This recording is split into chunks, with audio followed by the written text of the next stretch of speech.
வணக்கம் dear US. பாலமுருகன்றவர் அன்றைக்கி evening அவங்க வீட்டுக்கு போய் பார்க்கும்போது அவங்க வீட்டோட மெயின் டோர் ஓப்பனில் இருந்தது.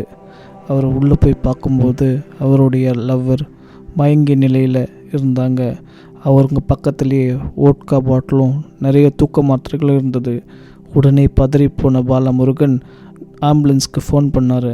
ஆம்புலன்ஸ் வந்து அவங்கள செக் பண்ணி பார்த்துட்டு அவங்க இறந்துட்டாங்க என்று சொன்னாங்க. உடனே அங்கே அக்கம் பக்கத்தில் இருக்கவங்கெல்லாம் போலீஸ்க்கு இன்ஃபார்ம் பண்ணாங்க.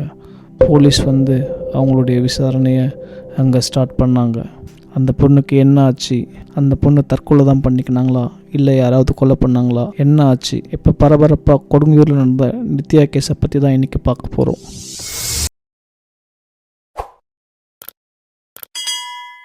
நித்யாவோட அம்மா பேர் வரலட்சுமி, அப்பா பேர் பாஸ்கர். இவங்க திருவொற்றியூர் சத்வா நகரில் இருக்கிறாங்க.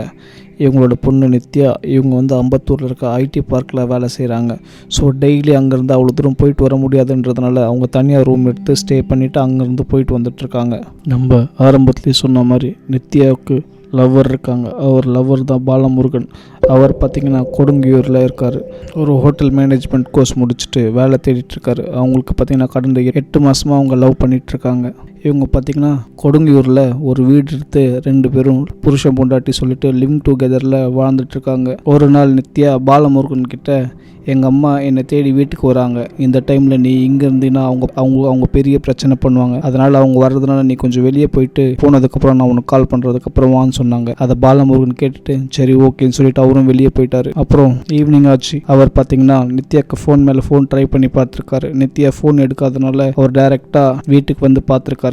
வீட்டுக்கு வந்து பார்த்த உடனே தான் நம்ம ஆரம்பத்திலே சொன்ன அந்த சம்பவம் நடந்திருந்தது. போலீஸ் நித்யா அவங்க அம்மா அப்பா கிட்ட விசாரணை ஸ்டார்ட் பண்ணும்போது தான் நித்யா அவங்க அம்மா அப்பா ஒரு பகீர்னு ஒரு உண்மையை சொன்னாங்க. நித்யா கிட்ட லாக்கரில் 25 பவுன் நகை இருந்தது, அது இப்போ காணும். எங்களுக்கு என்னமோ பாலமுருகன் மேலே தான் டவுட் இருக்குது. அவன் தான் நித்யாவை கொலை பண்ணிவிட்டு அதுலேருந்து 25 பவுன் நகையை எடுத்துருப்பான்னு எங்களுக்கு சந்தேகமாக இருக்குன்னு சொன்னாங்க. உடனே போலீஸ் பாலமுருகனை விசாரிக்க ஆரம்பித்தாங்க. பாலமுருகன் இவங்களுக்கு நேர்மாறாக ஒரு விஷயத்த சொன்னார். நித்யா அவங்க அம்மா அப்பாவுக்கும் நித்யாவுக்கும் தான் அடிக்கடி பிரச்சனை வரும். பண விஷயத்தில் அவங்க அடிக்கடி அவகிட்ட காசு கேட்டு பிரச்சனை பண்ணுவாங்க.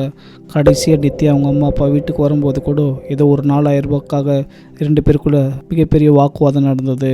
இதனால் எனக்கு என்னமோ நித்யா அவங்க அம்மா அப்பாவோட பண டார்ச்சர்னால தான் நித்யா சூசைட் பண்ணி இறந்துருப்பான்னு எனக்கு ரொம்ப சந்தேகமாக இருக்குதுன்னு சொன்னார். உடனே போலீஸ் நித்யாவோட செல்ஃபோனை செக் பண்ணி பார்த்ததில் போலீஸ்க்கு ஒரு க்ளூ கிடச்சிது. அவங்க கடைசியாக சந்தோஷ் என்ற ஒரு நபர் கூட பேசியிருக்காங்க. சந்தோஷ் யாருன்னு பார்த்தீங்கன்னா ஆலந்தூர் மருத்துவமனையில் டாக்டராக வேலை செஞ்சிட்ருக்காரு. உடனே சந்தோஷை போலீஸ் ஸ்டேஷனுக்கு வர வச்சு போலீஸ்காரங்க விசாரணையை ஸ்டார்ட் பண்ணாங்க. அவர் விசாரணையில் சொன்னது, சந்தோஷ் முதல்ல நித்யாவை அவரோட ஃப்ரெண்டு கல்யாணத்தில் பார்த்துருக்காரு. அங்கே பார்த்து பேசி அவங்கக்கிட்ட நம்பர் வாங்கியிருக்காரு. அதுக்கப்புறம் 2 பேரும் ஃப்ரெண்ட்ஸாக பேசிகிட்டு இருந்திருக்காங்க. அதுக்கப்புறம் அது நாளடைவில் பார்த்திங்கன்னா காதலாக மாறி இருக்குது. அதுக்கப்புறம் இவங்க 2 பேரும் பார்த்திங்கன்னா லிவிங் டுகெதரில் கொஞ்ச நாள் வாழ்ந்துருக்காங்க. இவங்க கூட நித்யா வாழ்ந்துட்டுருக்கும்போதே நித்யாவுக்கு இன்னொருத்தர் கூட தொடர்பு ஏற்பட்டிருக்கு. இதை கண்டுபிடிச்ச சந்தோஷ் அது போலீஸ் ஸ்டேஷன் வரலும் போய் அங்கே நித்யா எனக்கு சந்தோஷ் வேணாம், நான் அவர் கூட தான் போகிறேன்னு சொல்லிவிட்டு அவர் கூடயே போயிட்டாங்க. நித்யா அப்படி போய் கொஞ்ச நாள் அந்த நபரோட வாழ்ந்துட்டு மறுபடியும் சந்தோஷ்க்கு கால் பண்ணியிருக்காங்க.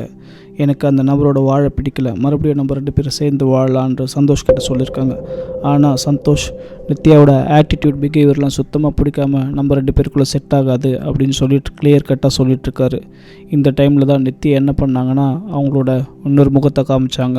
சந்தோஷம் அவங்களோட நெருக்கமாக இருக்க புகைப்படத்தை காமிச்சு சந்தோஷை மிரட்ட ஆரம்பித்தாங்க. மிரட்டது மட்டும் இல்லை, அவர்கிட்டருந்து பணத்தை பறிக்க ஆரம்பிச்சிருக்காங்க. கொஞ்சம் கொஞ்சமாக பணத்தை பறிக்க ஆரம்பிச்சிருக்காங்க. இது இப்படியே போயிட்டுருக்கும்போது சந்தோஷால் தாழ முடியல.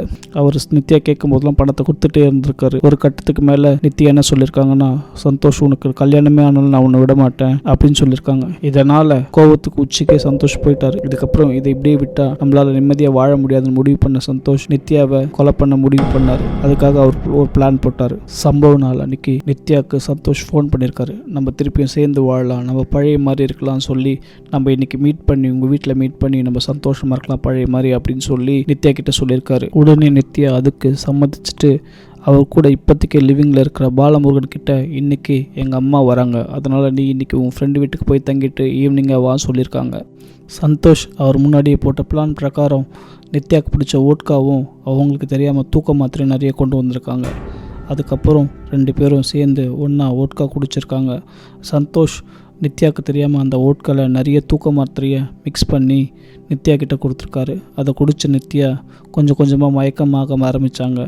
அதுக்கப்புறம் சந்தோஷ், நான் உனக்கு மசாஜ் பண்ணி விட்டுறேன் அப்படின்னு சொல்லிட்டு அவங்க கழுத்தை நெரிக்க ஆரம்பித்தாங்க. இதை கொஞ்சம் கூட எதிர்பார்க்காத நித்யா அவர் கூட போராடினாங்க. அப்போ போராடும் போது சந்தோஷோட கை கட்டவரில் கடிச்சிருக்காங்க.